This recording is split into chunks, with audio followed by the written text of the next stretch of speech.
It was good, y'all. It's your boy JD6 here. I'm with my man. Shout out to KC Sports Authority. Make sure y'all go check that podcast out, man. You heard the man.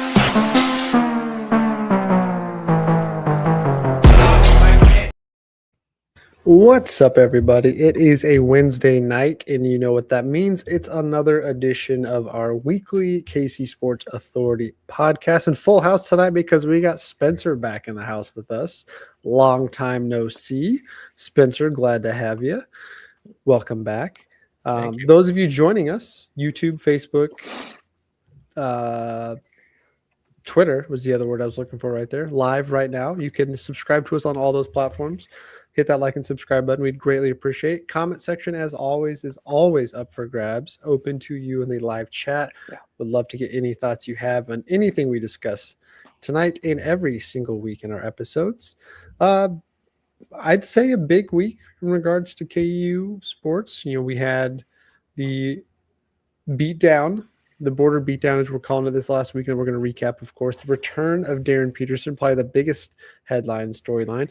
But there was also KU football declining the opportunity to go to a bowl game, despite being 5-7.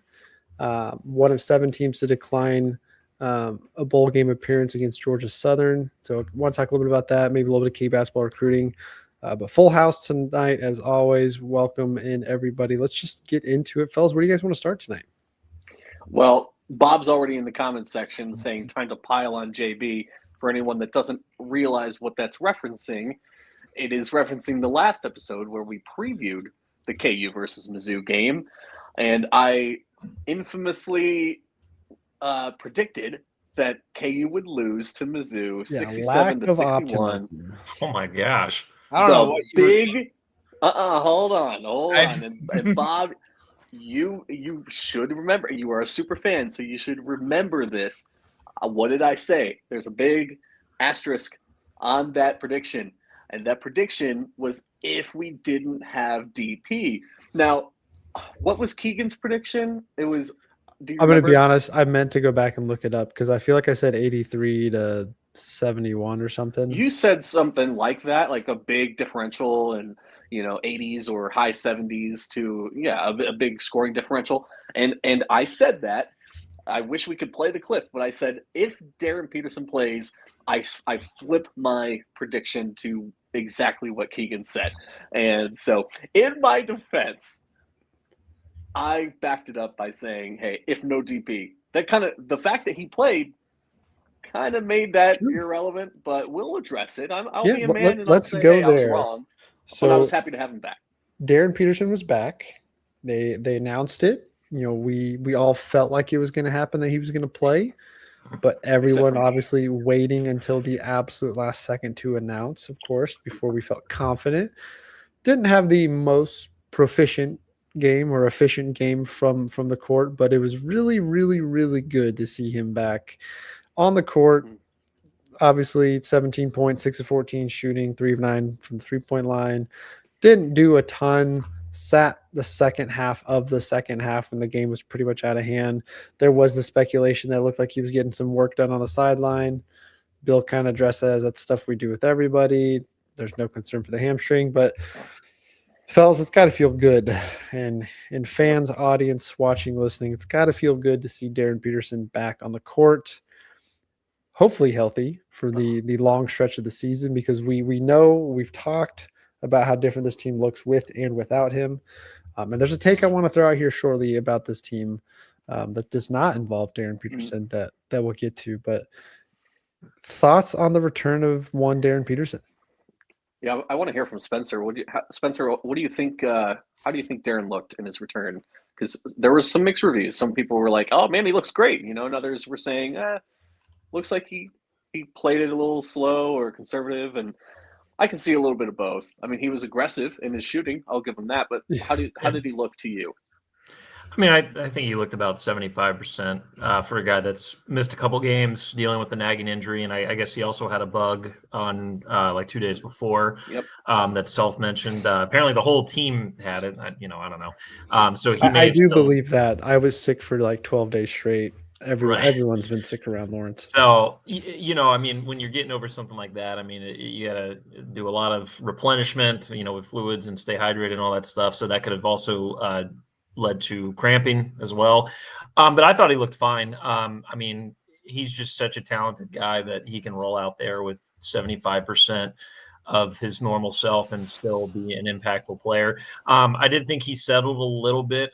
He wasn't attacking the rim outside of a couple drives in the first half, which I get. Again, you're still trying to get your legs under there, and he's such a talented shooter that, I don't really care if he takes a contested, 17-footer. He can hit those. So I thought he looked really good. I don't think I've been on during the whole Darryn Peterson. You have not been on for the conspiracies we've thrown out there. I'll just unload, I suppose. Go for it. I may be in probably the minority of this, but something that I was getting a little bit annoyed with the whole with Frank Mason's tweet. That kind of annoyed me. I'm going to be honest.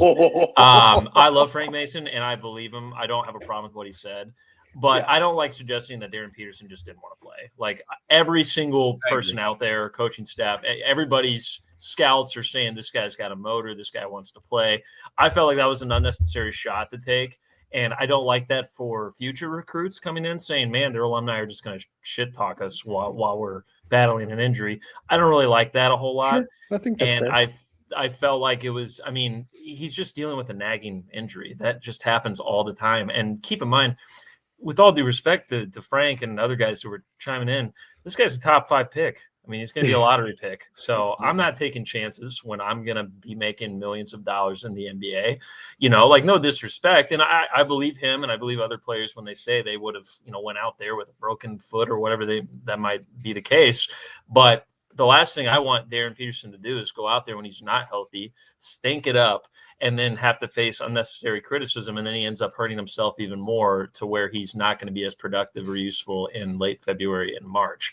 So I'm cool with him missing the games up front. Do I wish he would have played against UConn? Yeah, for sure.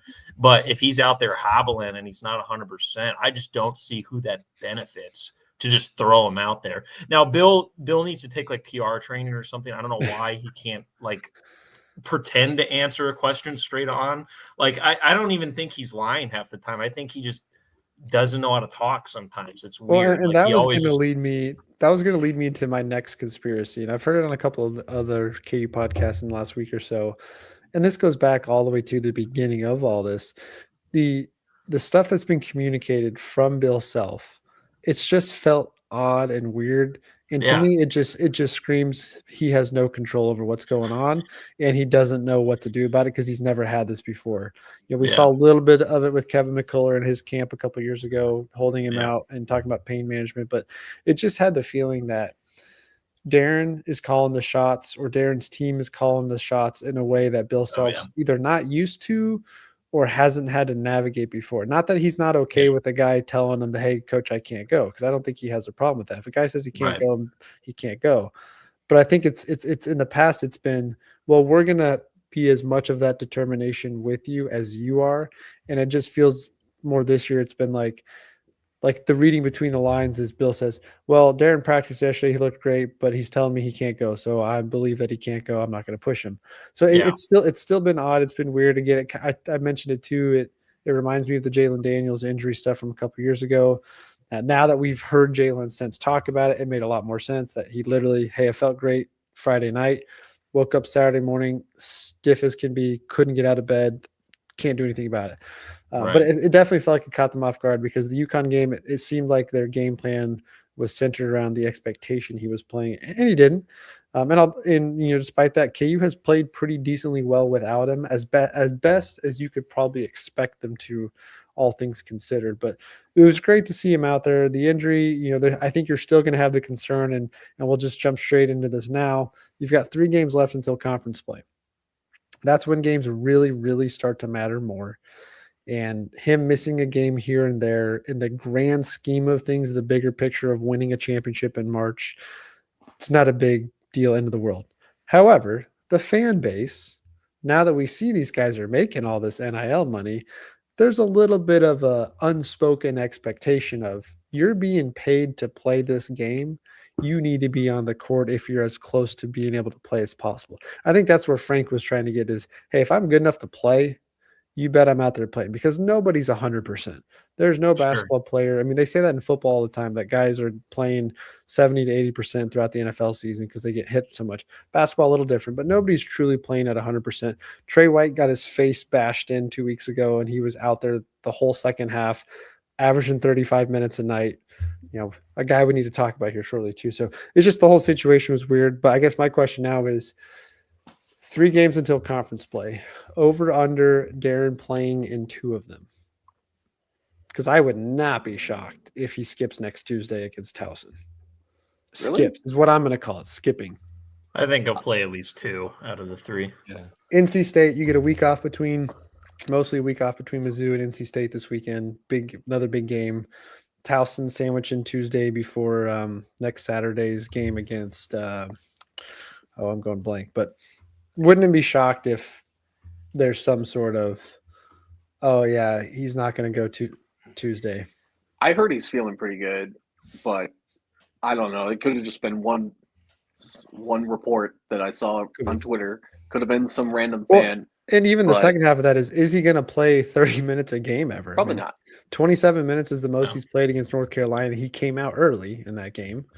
Played 23 this weekend again. Didn't need him for most. I mean, KU could have. I still think looking back, the way KU was playing, they probably would have won that game without Darryn Peterson anyway. Yeah, I agree.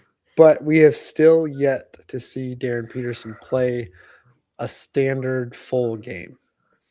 I mean, dare I say, I'm happy he missed some games. I think it was really good for the team.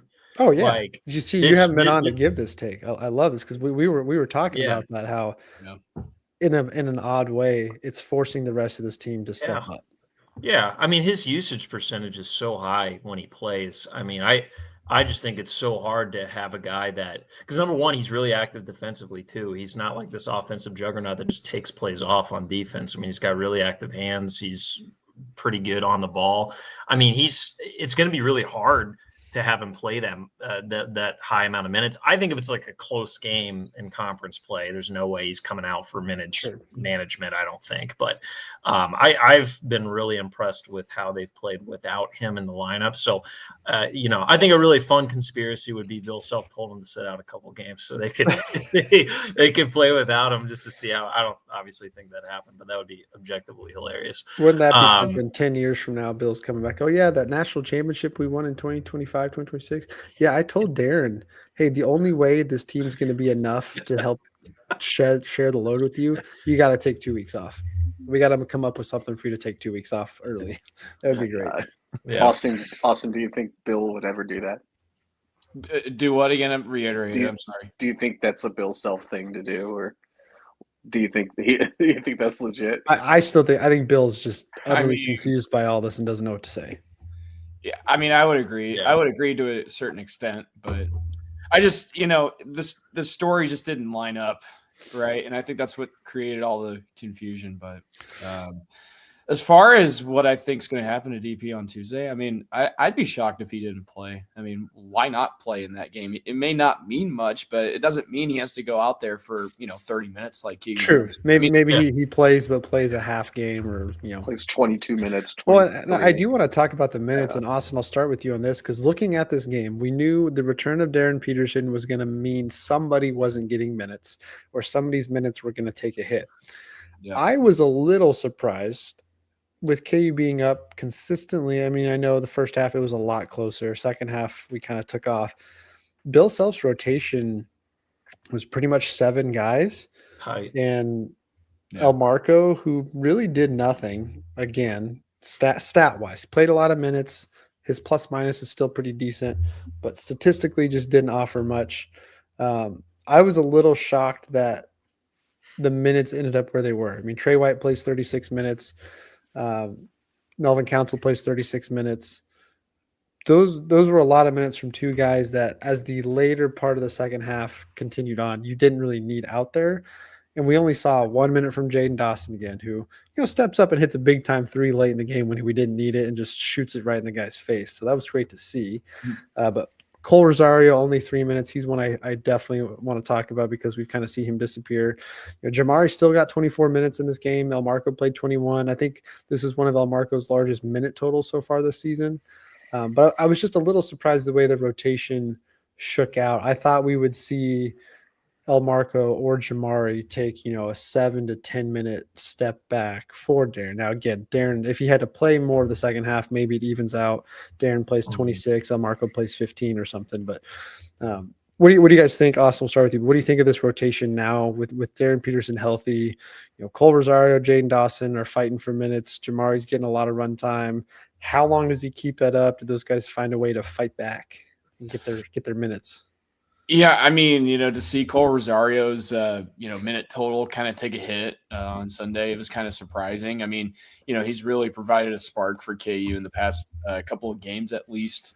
And I watched Bill Self's press conference today about the NC State game, and he was talking about how, they need to get, Cole a little bit more involved with the offense. And, obviously DP is going to take on a bigger role now that he's slowly working his way back. But I like the rotation. I think it's good. Melvin Council, dude, I can't say enough about how much I love that man. I mean, for him to throw down that, that was great at the very end.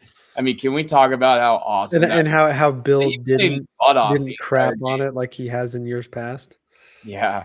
I mean, Melvin Council, and I said it before the season. I said he was my favorite player, and right now he's showing y'all why I feel that way because he's unbelievable, and hopefully he keeps it up. And I've heard Bill also talk about Melvin and say that I can't believe we got you. I can't believe you were in the transfer portal and we had the opportunity to get you. And he's talked about that a couple of times. But man, Melvin's a dog.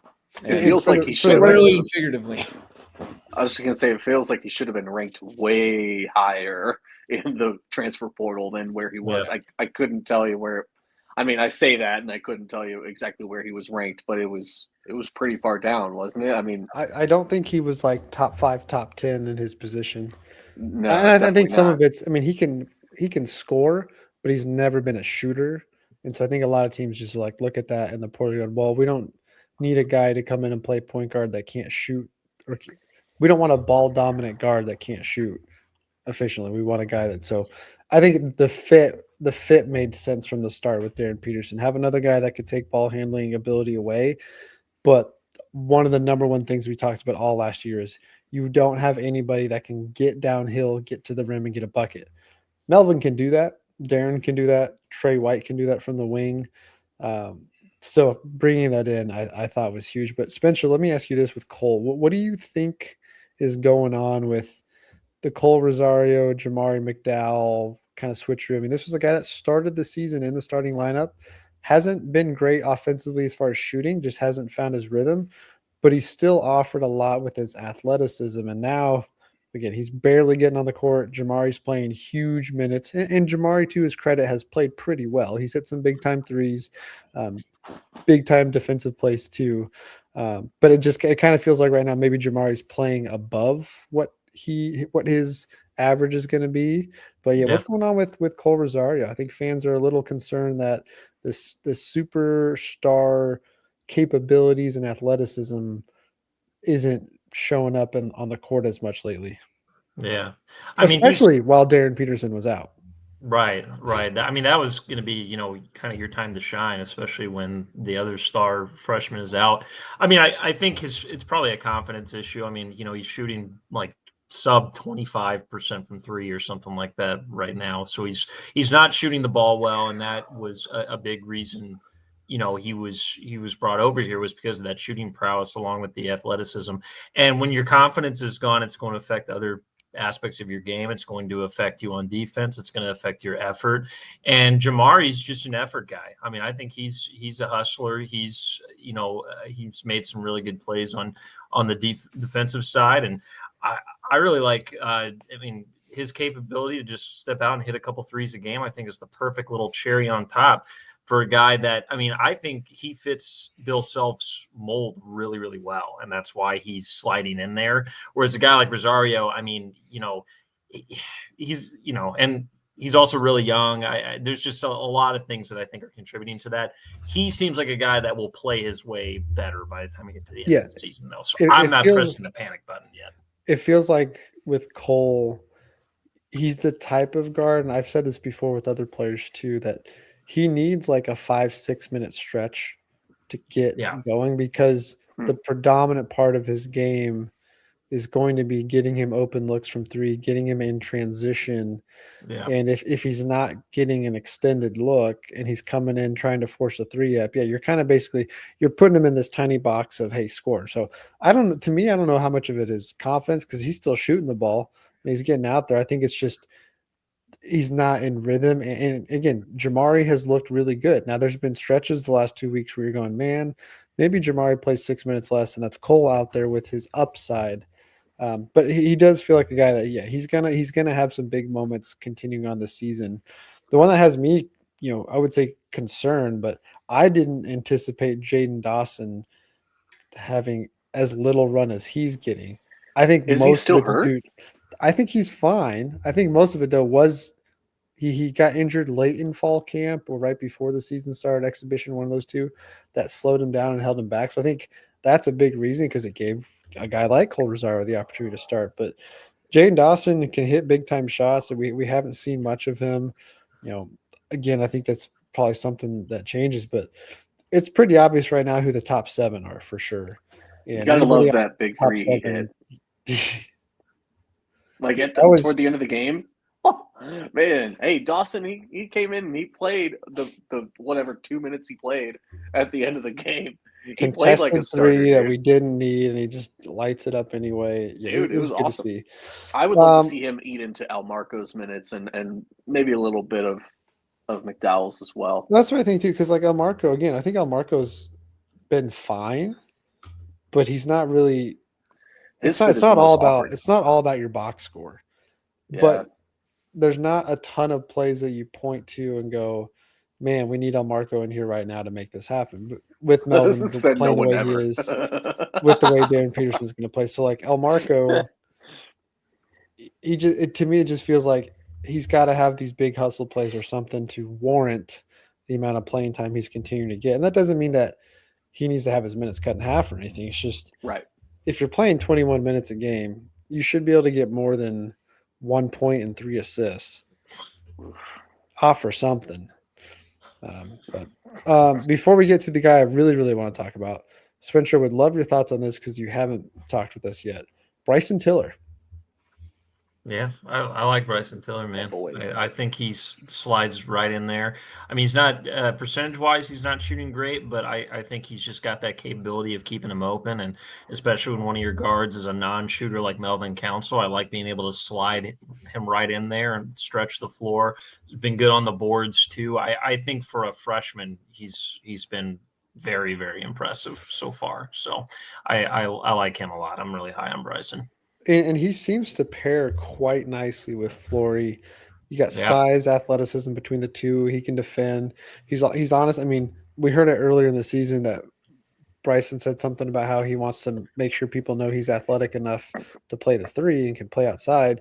And we also heard Bill say, well, we need Bryson to be kind of a bruiser down low and, put his back.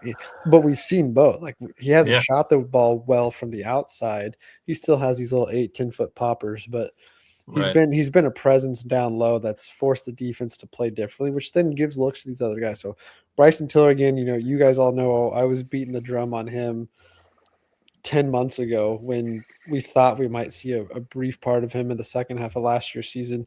He's just got too much raw athleticism potential that he's going to grow into something big. But I want to talk about this.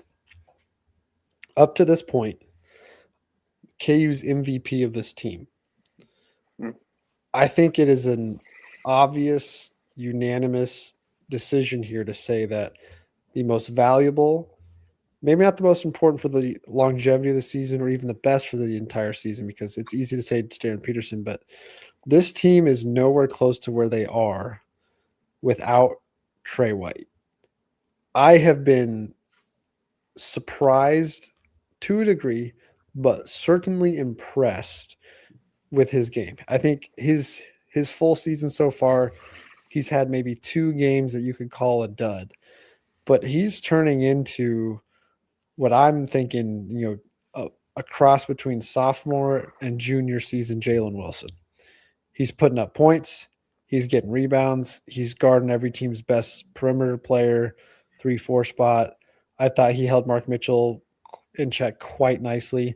Mitchell still does what he does and finds ways to score. But to me, Trey White's been the most valuable player on this team so far. And again, I'm saying that with an asterisk next to Darryn Peterson just because he hasn't played. But overall opinion, observations on how Trey White has made a difference with this team.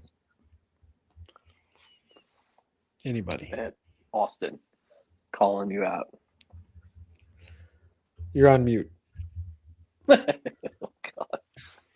Well, my chair kept making noises, so I didn't want it to interrupt the conversation, so I apologize. But There we go.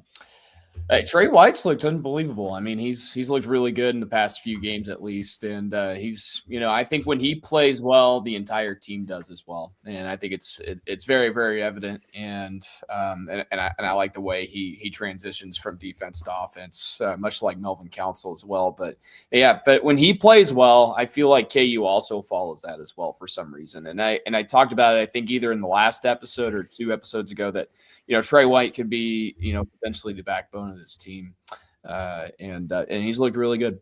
Yeah, I think we first really saw it. It was either the Syracuse or the Notre Dame game where they did the post game interview, and they did it Oklahoma City Thunder style with everybody around.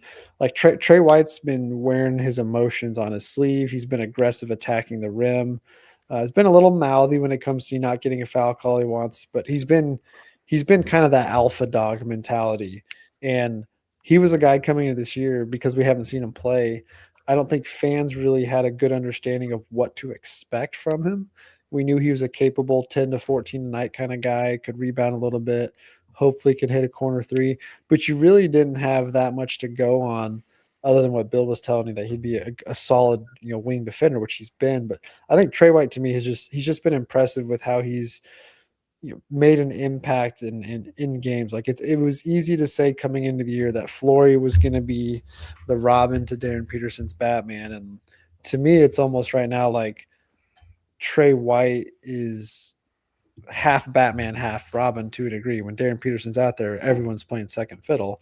But Trey White's been the go-to guy for big moments in the games, whether it's defense to offense, out rebounding everybody. I think on the season he's averaging close to 6 rebounds, but he's been getting, I think he's had 2 double-doubles in the last 2 weeks, averaging close to 10 rebounds a game. He's just, to me, he's been very impressive, and a guy that as the season continues to go on, I think we're going to look here in a couple of weeks and go, wow, all right, if Darryn Peterson's having an off night or teams are really honing in, double teaming, whatever, Trey White's got the capability to maybe carry the scoring load for a stretch. Not that Flory can't do it either. It's just Trey's been the most recent example of that. In terms of scoring, absolutely, Trey White has exceeded expectations, has kind of carried that load, like you said. I think if we take Darryn Peterson out of the equation and we're talking about MVP, I do think Melvin Council has a name in the conversation. He has made me forget Dwan Harris's name faster than just about anybody could, and I love Melvin for that. I think we could have an entire podcast on how great Melvin is. A lot of the stuff that he doesn't even show up in the box score either. But I do think there's a name that I can say the same thing about in terms of what he doesn't always show up on the box score. For me, going into this, I was really high on Paul Mbia, and he at least has not yet worked out the way I thought he would. And if Flory's in foul trouble, obviously Bryson Tiller's our big. He has stepped up. I had Bryson Tiller like 9th in rotation going into the season. I did not expect him to be so effective so quickly. And yeah, okay, so he's been a streaky shooter. Okay, so what? I mean, there's so many things Bryson has done for this team. I think we lose 2 of the games. 5 won blocks this season. the other night. It's insane. Like Bryson Tiller, dude, he has been on a roll just in terms of playing his role on this team to perfection. To perfection. I mean, I look at these games that we've won and I think, man, if we didn't have Bryson in some of these moments, some of these key moments down the stretch of that game or this game, I start to think, man, I don't know where this team would be if we didn't have two solid bigs in Flory and Bryson that can help each other out if either of them are in foul trouble. Because Paul Mbia is still developing. I think he's got some tremendous potential for the future. It might not happen this year, and that's okay. But man, Bryson's been killing it. Just overall, my overall impression of him, he's to me the unsung hero so far. Yeah, he's been huge. I mean, he's getting to the foul line as well, and for the most part has hit free throws outside of the first game he took free throws back in November. He's been shooting at 80 to 90% clip for a chunk of that, which is big. We never see that out of a KU big man. We think, Doak got fouled a lot. You were lucky if one fell in. McCormick got fouled a lot, and he shot okay, but not great. We haven't really had a five-man that you had to be like, man, we really don't want to get him to the foul line. He might not be that the whole season, but yeah, Tiller's played his role very well. He was, again, one that I thought had a very high ceiling, but you didn't know what his floor was going to be yet. And he ends up, taking over starting spot. Probably isn't going to lose it the rest of the year the way he's playing, unless somebody else steps up. But what I've just kind of noticed as a whole watching this team, one, they're a lot of fun. They really enjoy playing together, but it just feels like you've got more entertaining options this year. Like we know Darryn Peterson's going to have some couple of these huge explosion point games, but Trey White's good. He's fun to watch. When Flory gets going and defenses can't slow him down, he's going to have a monster game. Melvin Council's so fast that if you're not watching, you're going to miss him take it off to the other end of the lane. And Jamari McDowell, playing out of his mind right now, being a vocal leader on the court, playing with all his energy, stepping up, hitting big time threes late in the shot clock. Like this group is just a lot of fun, and they're a joy to watch so far. And again, testament to Bill Self and KU Athletics for scheduling these big time games early to test them, because they've showed up, and even in the games without Darryn Peterson, even in the losses, you can point to parts of those games and go, all right, KU against UConn holds UConn to 61 points, 5-point game late in that game, made that entertaining. Last year's team, we'd be pulling our hair out going, my gosh, their defense is mostly there, but there's no way that they can make this interesting late because there's no threat out there on the court. And this team's just so far has been a lot of fun. But up next, they got NC State, another big time matchup. Will Wade moving on from McNeese to NC State, obviously taking Darian Williams away from Kansas, giving him a little bit more bag. I anticipate this being a big game. Road game, another good road test for KU early in the season. But just thoughts on this matchup, and does Darian Williams have a 25-10 kind of game as a, hey, look what you could have had? Well, I don't know why he'd have a chip on his shoulder. He got more money. It's true. Yeah, shoot, he should be happy. If anything, I think Trey White has the bigger game to say, we didn't need you. Yeah. I think that, the game looks different depending on if Peterson plays. If he does, I think it's just about getting him back into rhythm and back into, 100% for his standard. And if he doesn't, I think it's still about fine tuning this lineup a little bit. If we get into another blowout situation, I would love to get Rosario in there and Dawson in there and just play some of the cobwebs off. And if we have like a 20-point cushion, just let them get in there and figure it out. Let them miss some shots, turn the ball over, miss defensive assignments. Just let them play it out a little bit so you can try to get them into better shape for the rest of the season. So I don't think it's going to be a blowout. I think NC State's a good team, but I'd like to see some experimentation if we have the flexibility to do that personally. NC State's got 5 guys scoring double figures with a 6th guy averaging just close to 10. So they spread the ball out. They have been a high-scoring team, kind of like Mizzou, to the sense that Mizzou didn't have really a strong schedule by any means, and that was evident this last weekend.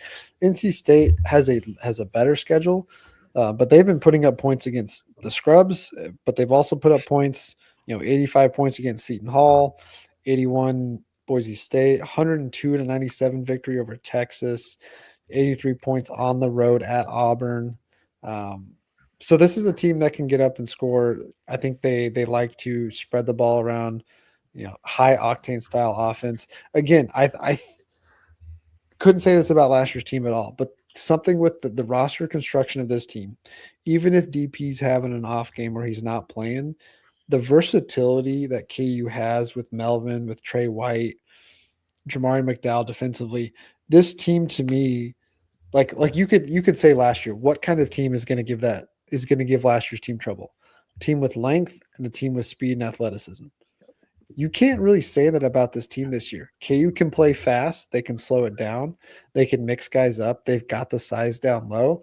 And there hasn't been a team so far, even Duke without Darryn Peterson, even Duke playing the Boozer Twins, I felt like KU has matched up well defensively against most teams. So I don't think KU has the edge necessarily in every game like that, but I don't see a type of roster right now that you look at the other team and go, man, they've got the play style that's just going to really give us fits. Because even UConn, a team that can score a lot, matched up really well, held them 61. Now it was in Allen Fieldhouse, of course. Missouri scores a good chunk of points, and you saw how that went this week. And so it just feels like this team is well constructed to face most any type of opponent. Yeah, I like having enough firepower to not have to hold the other team to 40 points to win. I mean, I'm cool winning a offensive showcase, like high 80s score. I love being able to do that because we haven't really been able to say that since, I don't know, the national title team, honestly. So. But yeah, I don't have much else on basketball right now. I think vibes are high. I guess I did want to touch a touch on recruiting. There's a larger growing opportunity that Darryn Stokes comes to Kansas. There's been some more chatter in that field. Number one player in the country coming in with the already pretty solid recruiting class we have. But that would be huge. I have no clue how you get around the Adidas Nike debacle with him signing with Nike. I'm sure there's some case out there that has it, but I don't remember when he's declaring yet. I know he keeps kind of dragging this out, which is probably smart for him to do because it's going to make the offers better. But Darryn Stokes joins this team next year. Look out. Oh my God. I don't buy any talk on Bill Self is looking to hang it up. Not with the recruiting stretch he's on. I agree. This branch would be good. Why not just get all of them?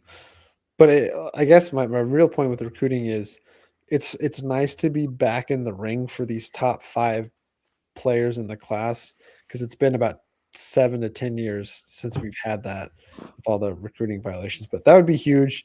Not much else chatter on that per se, but I think that would be just incredible having the best player in the class back-to-back seasons. I mean, that's stuff that Duke and Kentucky have been doing for the last 15 years. We've never done that. So I would like that. Before we move on to a different topic, one thing that we passed over was Jayhawk Edits in the comment section. I hope he's still watching. Fan of the show, friend of the pod. What did Spencer eat for dinner? As Jayhawk Edits loves to ask the podcast members. Oh, yeah. I thought I had something in my teeth or something. No. Yeah. I had, what did I have? I had protein pasta with spicy Italian sausage and some garlic bread. That's what I had. That's basically what I had for lunch. I'm a cooker now. I'm a chef. Because I can't keep eating out. I'm gonna die. So yeah, I'm either gonna run out of money or my arteries are gonna clog. So gotta cook myself. Spencer is in the best shape out of probably anyone on this podcast. Sorry, Austin. I think that's up for debate. I think that's up for debate. Spencer's the skinniest. Can I point out something real quick? That doesn't mean he's the most fit. Can I point out something regarding He's me a and baller. my weight loss journey? Yes. So over the summer, I was weighing at 228, and I weighed myself today at the gym down to 201. Hey, Yeah, I think Very we have to give There you Austin the edge there now. Oh yeah. I haven't felt this light since high school. This is about how much I weighed my junior year of high school, so never felt better. You tend to get back to Yeah. that point after you're done with college for some odd reason. You become a real adult and you go, okay, Got to cut out the booze. Cut out the Got to bad cut stuff. out the eating out. I mean, didn't we all drink in college? Okay, I'm not going to sugarcoat that. I mean, obviously, Yeah. I did it responsibly. Okay, but I didn't. I don't I drink was much it anymore. does. Yeah. No, I'm being serious though. It does make a difference when you cut alcohol out of your system, and For all sorts of you go. You know, I look. I have a beer here and there, but like, do I do it every single day? Like I kind of did in college? No, absolutely not. But good. yeah, it's just a matter of me kind of, just kind of like what Spencer said, eating at home, not eating out, cutting back on sodas too. I mean, you have to cut off sugar entirely, but drinking more water and staying away from alcohol is definitely. We'll have to start putting out like Diet. weekly recipes, weekly podcast recipes for people to try.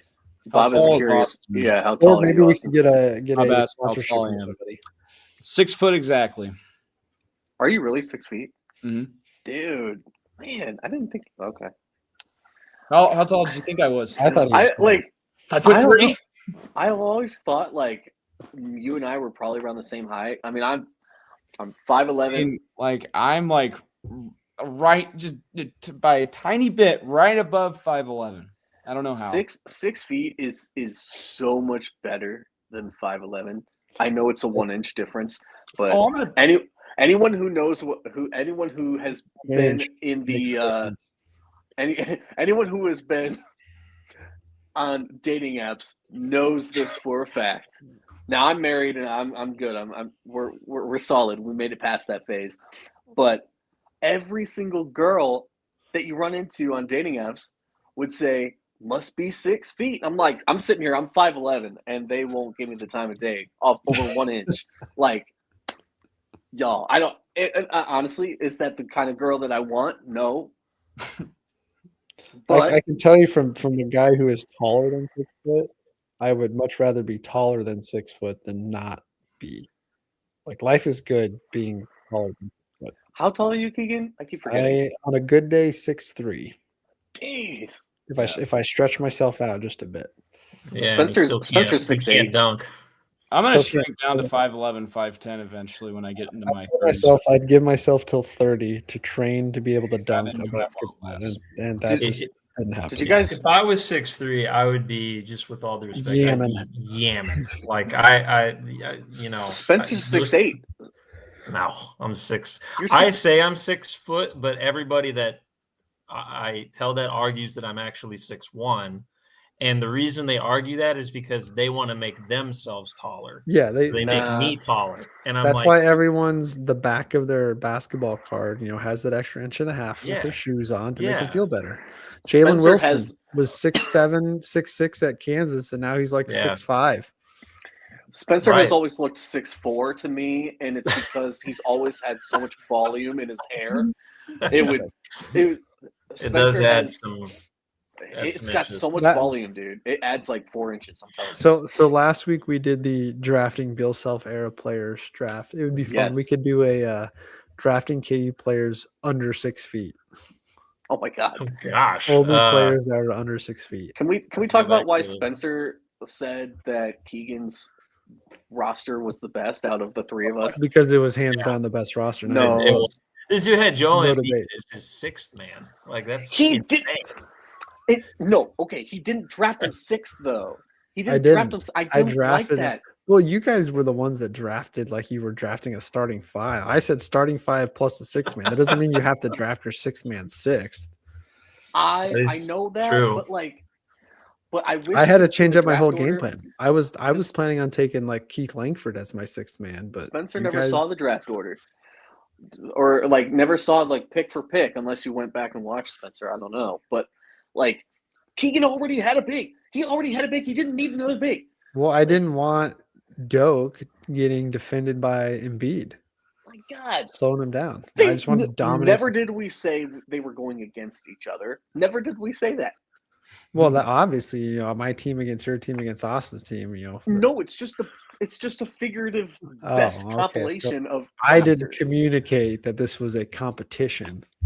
No, you didn't communicate. Okay. Run the tape back, run it back, bro. I actually to make matters worse, like this is already a situation, and I'm gonna throw gasoline on the fire.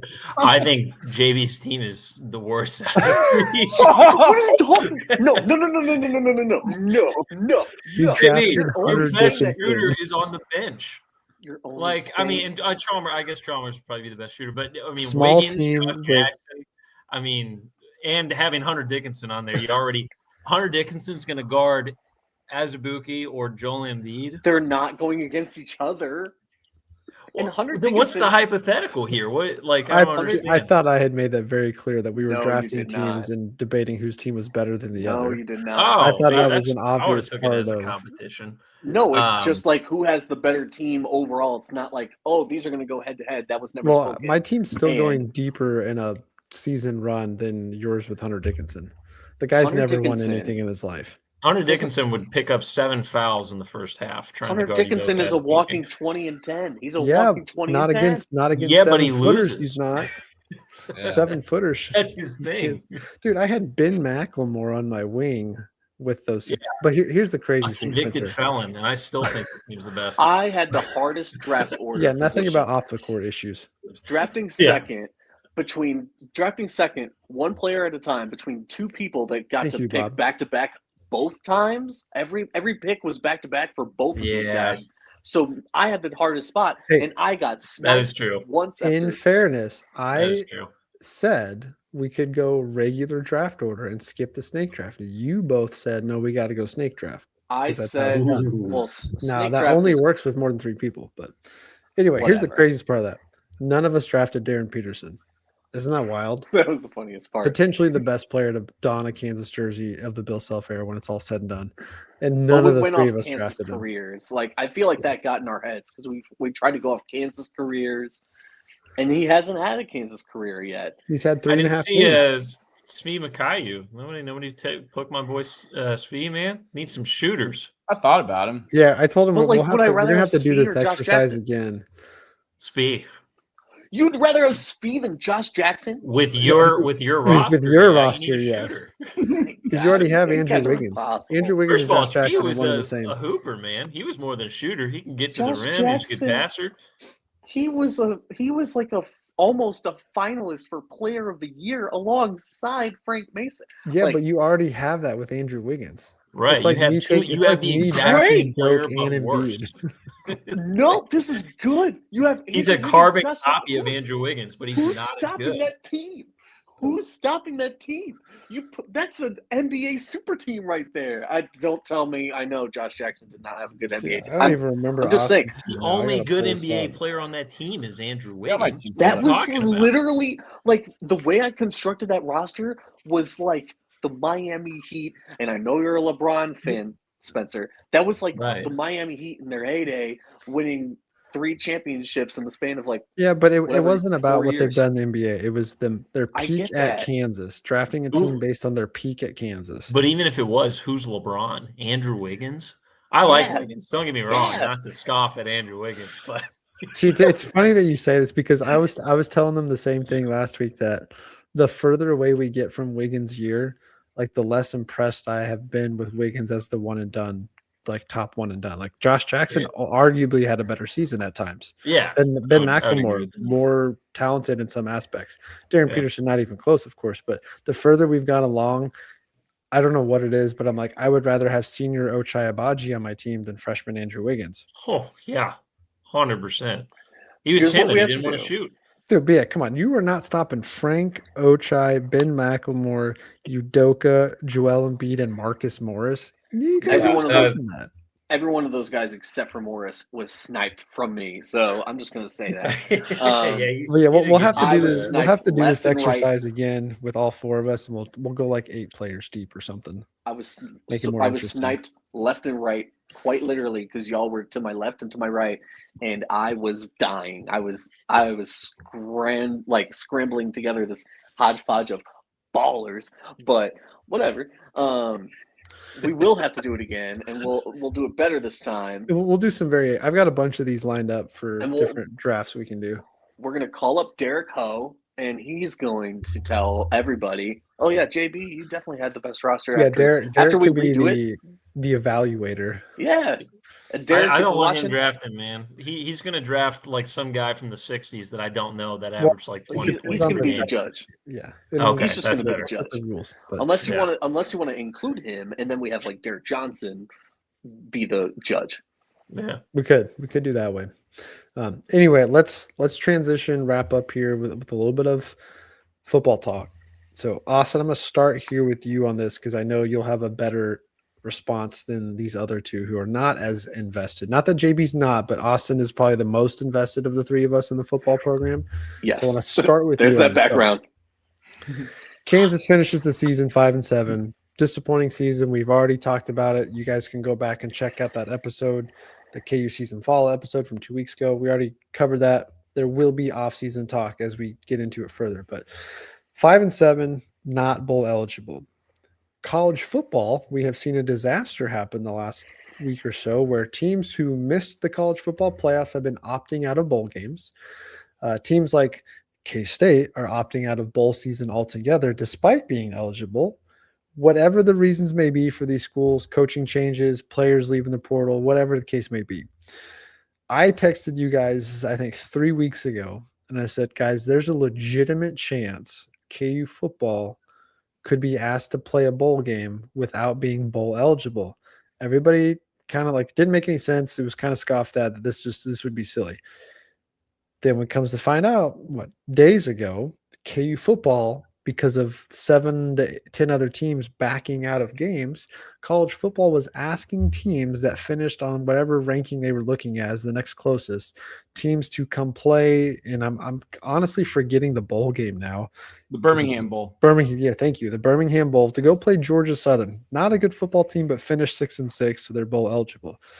KU was one of the 7 teams that turned down the opportunity to go to Birmingham on December 29th to play in a bowl game.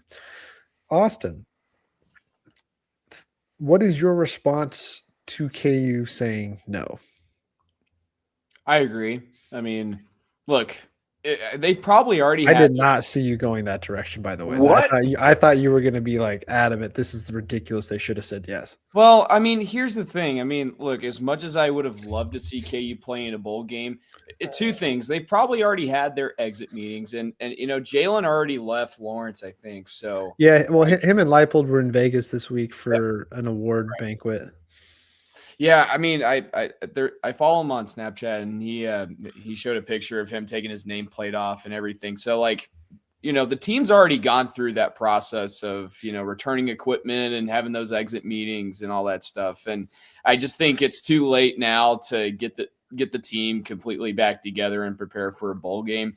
And I mean, let's be honest. I mean, this bowl game is in Birmingham against Georgia Southern. Like, who's going to show up to that game? Let's be honest. There's not a whole lot of KU alumni down there in Alabama. I mean, at least that I'm aware of. I mean, I went down there 2 summers ago, and I mean, yeah, there weren't a whole lot of KU fans. So would it be more of a stain on the program of not getting to a bowl game, going to a bowl game you didn't deserve to be in, or saying no to a bowl game you don't deserve to be in? Like, because to me, that's where some of my thought the last week was, this is an opportunity for your other guys who don't play a chance to play, because like you said, some of these guys are checked out. They're gone, going into the portal, graduating, finishing off, but you still have 60 some odd players on this team that would be capable of playing. Might not look pretty, but the whole talk on bowl season is it's an extra 4 to 6 weeks of practice that teams who are not going to bowl games are not allowed to have per NCAA regulations. To me, this was, oh wow, you would get a chance to see Zeke Marshall play a full or half a game at quarterback to know what you potentially have next season with your young nucleus of running backs, wide receivers that you want to test out. Like, to me, it was a missed opportunity. By saying no, you were skipping over an opportunity to see what you have in an off season that's probably as crucial as ever in the roster construction of where this program could be going. You had back-to-back really, really disappointing seasons considering the expectations that were set.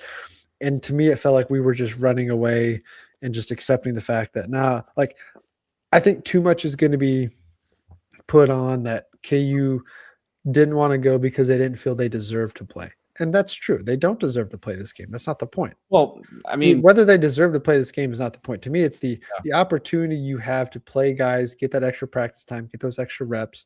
Now, does anybody want to see this team play again? Heck no. Does anybody think this team deserves a chance to play in a bowl game? Absolutely not. No, I don't want to see DK McDonald coach the defense more game.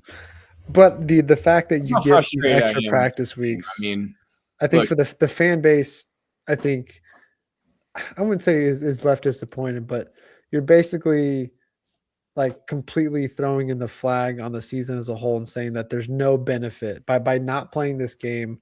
We're saying no to this game because there's no benefit to us. Yes, you could say that maybe losing this game is more embarrassing than the way the rest of the season went, but would anybody really take the bowl game seriously? And maybe this is part of the point. Would anybody take that game seriously if they're playing backups the whole game and Georgia Southern happens to win? I guess I could see that argument to it, but these teams get paid to play in this game. KU would receive a 6-figure revenue for playing this game. So that's still revenue the program's not getting when you're constantly asking your fan base and your donors to pay millions and millions of dollars every year to help build your program. So to me, it just didn't look like it wasn't a good look on paper, on face value. We could sit here for hours and go through all the financial reasons why they should or shouldn't do it, but it didn't feel like a good look. Like, KU to me is not a program that should be declining opportunities like this given their last 15-year history. I could sit here and listen to the argument as why K-State didn't want to go play a bowl game and because the way their season ended, climbing, retiring, there's a lot of behind the scenes things going on with that program. So I could understand that argument, but K-State also comes from a lineage of being successful most football seasons and going to a bowl game. So if them missing a bowl game, not the end of the world. KU's only been to 5 bowl games since 2000, and you're turning one down because of whatever the reason may be. So it didn't feel like a good look to me. Is my big takeaway. I totally agree with everything you said there. I mean, I see the benefits. And for the record, I don't think Jalen would have played in this game if they said yes. Yeah. No, he would have skipped, unfortunately. But yeah, I mean, I see the benefits of playing in a bowl game. But again, it just comes down to timing, unfortunately, and I totally get it. You see, I grew up a Texas Tech fan, so I always expect Tech to play in a bowl game every single year, correct? And with Kansas, as you were mentioning earlier, Keegan, they've been to 5 bowl games since 2000. So it's like you don't want KU wouldn't pass down an opportunity to play in a bowl game, but again, it just comes down to timing. Oh, we did, and it could have been 3 out of the last 4 years. It could have been 3 out of the last 4 years that we went to a bowl game. I don't care the circumstances of going to a bowl game of being 5-7. Yeah. So what?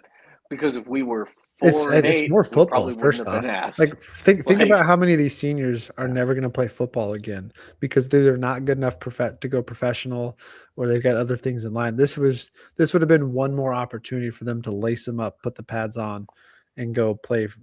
There's a lot that goes into this decision, of course, but to me, it just seems like there's more benefits for the players to play this game than anybody else. The coaches to learn what they have, and recruiting, and Joe, your question here: Jalen's in Vegas this week for an award.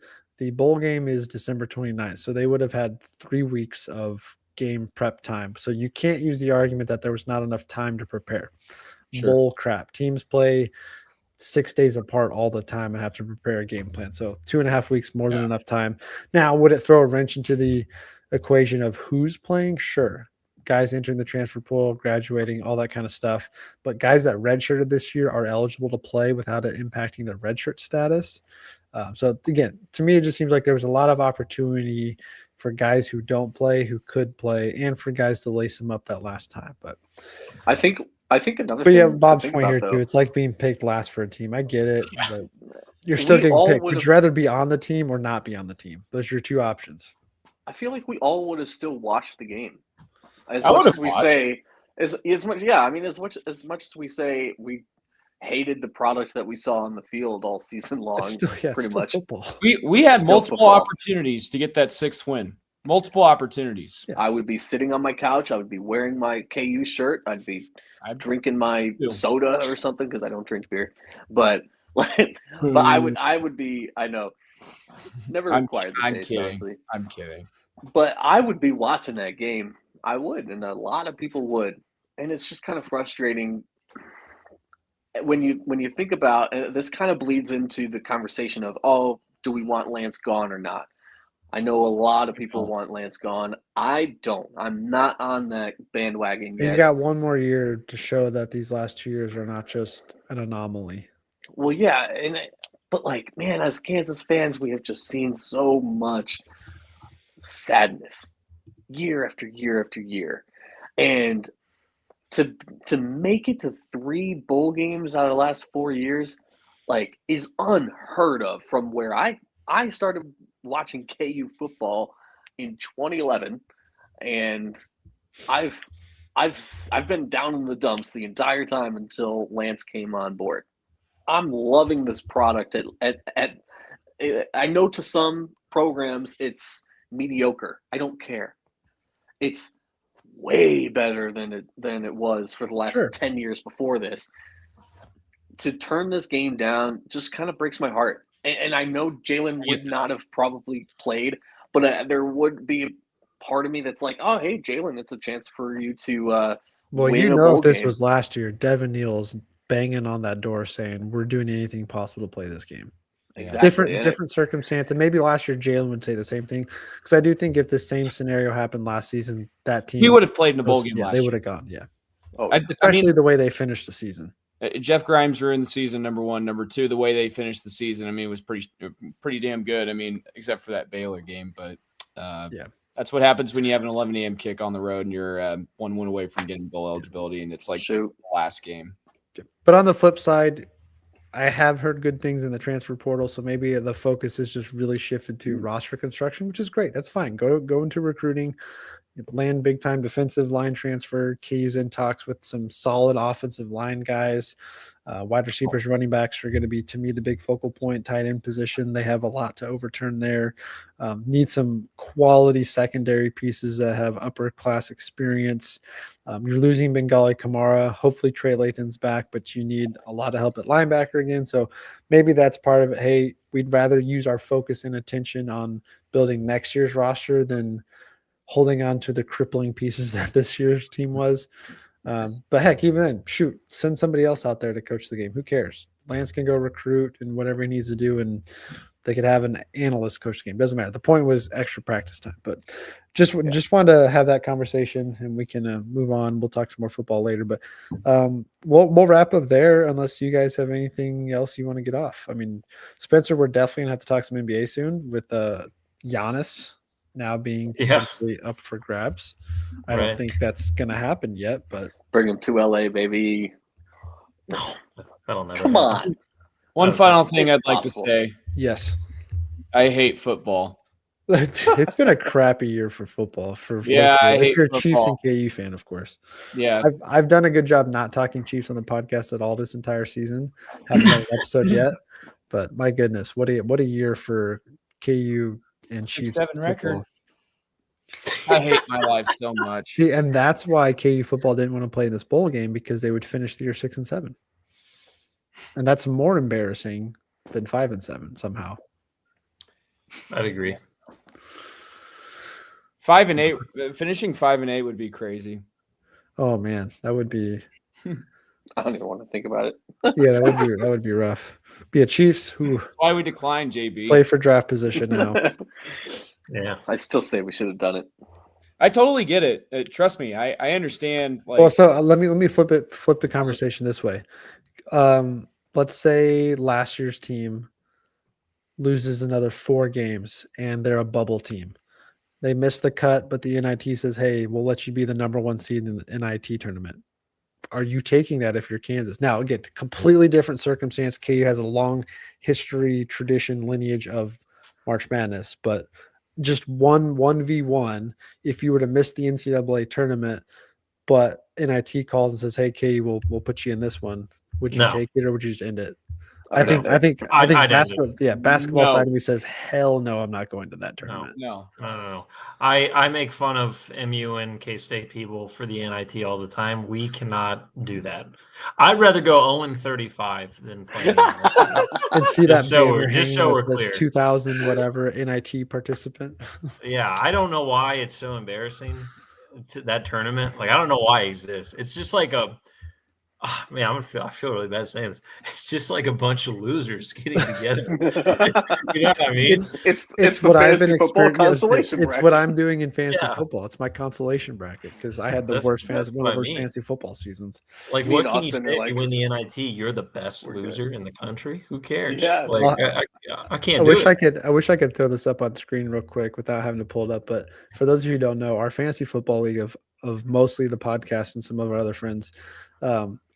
Spencer has not been very good at fantasy football the last couple of years. Not to throw him on the bus, he just hasn't. This year, as a joke, I changed my team name as a result of him changing his team name of Spencer will not finish last was his team name. And I put Spencer will finish last, and I am in second to last, and Spencer is above me in the standings. So that has not worked out well for me at all. Yeah. Your boy's got a bye. So how you do?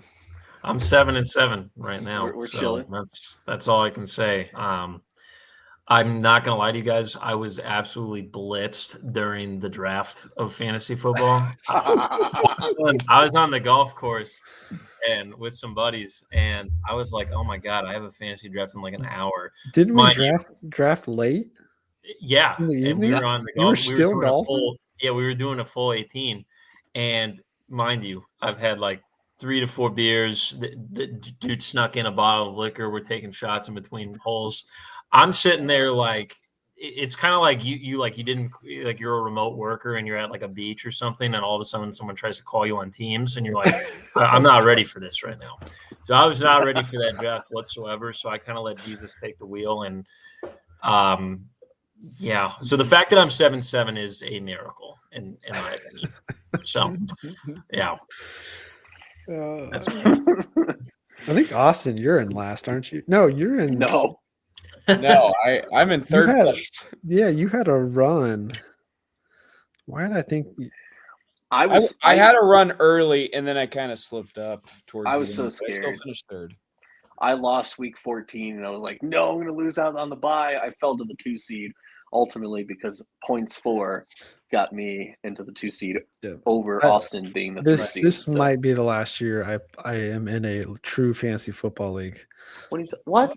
Every year I have the worst luck. This year was 3 of my top 4 draft picks are injured. Fair enough. Is it luck or is everybody has their best game against me? Hey, if it makes you feel any better in fantasy basketball, I took Anthony Davis with my first pick, and I had to watch him on one play and injure his hand and his knee in the course of 2 seconds. Play. So, yeah, dude, not good. This is crap. I'm in third to last, right? And I have in our football league, I have the 4th most points scored, and I am in 8th out of 10th place. That doesn't make any sense. 4th most points scored. That's the kind of bad luck I get in fantasy football. But also when teams score against me, dude, I have the 2nd most points scored against me in fantasy football in our league. I thought we had 12. You guys all play the most.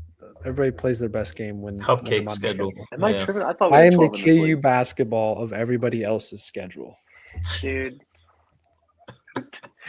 you can't give up now. We were saying these things. We were saying these things pre-2022, and what happened in 2022 is we won the whole thing. So it can still happen for you. Yeah, what a squad. It can still happen for you. He's the KU basketball, but he's got K-State's record. K-State falling apart. Colin Klein, excellent hire. Could be. Some are saying. But basketball, I think, PJ Haggerty, and that's about it. All right, fellas. Oh, my weather app Cool. says it's snowing right now outside, so that's Is cool. it? So that might be a good place to go check out. But yeah, we'll be back next week. We'll have 2 more games under our KU basketball's belt. And then as they look to their last non-con game against Davidson, the 22nd, just ahead of Christmas, and it's conference play. So we'll have a little discussion on the rest of non-con, maybe talk a little bit about conference play next week. And of course, if there's any KU football updates between now and then that are worth mentioning, we'll dive into that. And then I was thinking each week we start mixing in some more of our just generic sports takes and general conversation, because there's only so much we'll be able to talk about each week that isn't new. So maybe look forward to that each week. So make sure you come back, like, subscribe, wherever you check us out from. Twitter, Facebook, Instagram, TikTok, YouTube, Spotify. We appreciate all of it. But that'll wrap it up in this one, and we will catch you guys in the next episode. Rock chalk.